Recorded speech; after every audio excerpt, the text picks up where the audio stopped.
Hi guys! Welcome to our channel. Isang malakasang shoutout mula kay Joven Palada. Thank you so much for always watching sa ating channel. Ayan, and to lovely Penguin family, mega love shoutout po. At kay Byron Fontebella, mega love shoutout. To Bill Shra, thank you so much for always supporting my channel. At kung ikaw ay hindi pa naka-follow or naka-subscribe sa ating channel, please do subscribe and click the tiny notification bell para ma-update po tayo pag meron po tayong mga new upload videos. And today's vlog, mga idol, ay isang katanungan na naman ang ating sasagutin. Eto yon. Ano daw yung ginagawa ng pareho para mapatirik yung mata? Yan ang kanyang katanungan. Okay? So, hindi lahat, mga idol, inuulit ko hindi lahat ng mga kababaihan ay mapapatirik mo ang mata niya kapag ginawa mo ito. So, dahil sa akin ito tinanong, so ako lang, yung sa experience ko lang, doon ko lang ibabase. Okay? So, kung katulad ko ang iyong kapareha, edi okay, parehas kami ng instinct ng pag-iisip or yung mga estilo, kumbaga, kung paano kami napapasaya or paano ako napapasaya ng kapareha ko. So, ang bagay na ito, kung halimbawa hindi mo pa nagagawa, pwede mo naman itong gawin. Wala namang masama kung subukan mo. Diba? Sabi nga nila, the more experience, the more na marami kang matututunan. Yun. Okay, so diretsahang sagot, mga idol. Talaga naman, talaga ang mata ko, gumaganyan talaga kapag hindi mo pala tirik yun, no?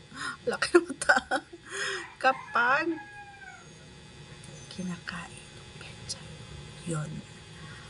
Yung lalong-lalo na kapag nisip-sip yung aking mati. Yun. And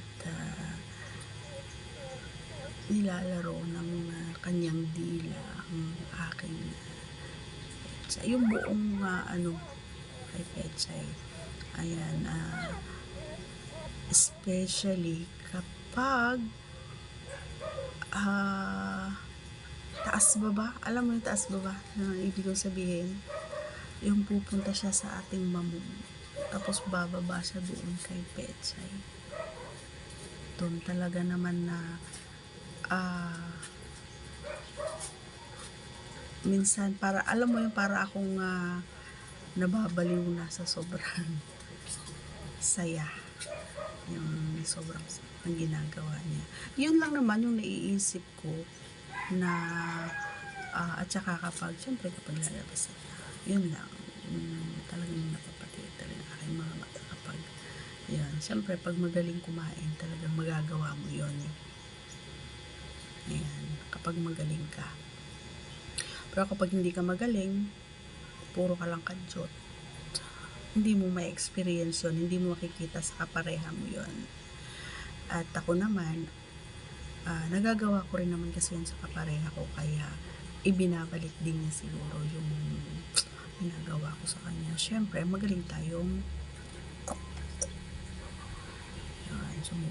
magaling tayo oras ang itinatagal para makita ko yung bagay na maganon talaga and umuungol talaga siya.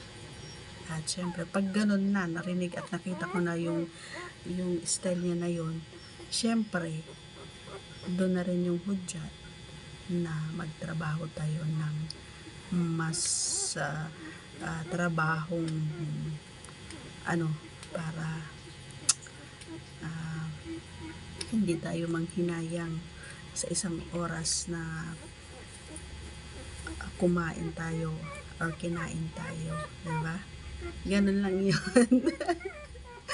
Natatawa ako guys kasi nga may tutas na pa ako kapapanganak lang. Okay? So that's all for today's video guys. Sana na-enjoy mo ating video at nagustuhan mo ating kasagutan. Once again, please do subscribe and click our tiny notification bell para ma-update po tayo pag meron po tayo mga new upload videos. Thanks for watching everyone. See you again on our next vlog. Bye!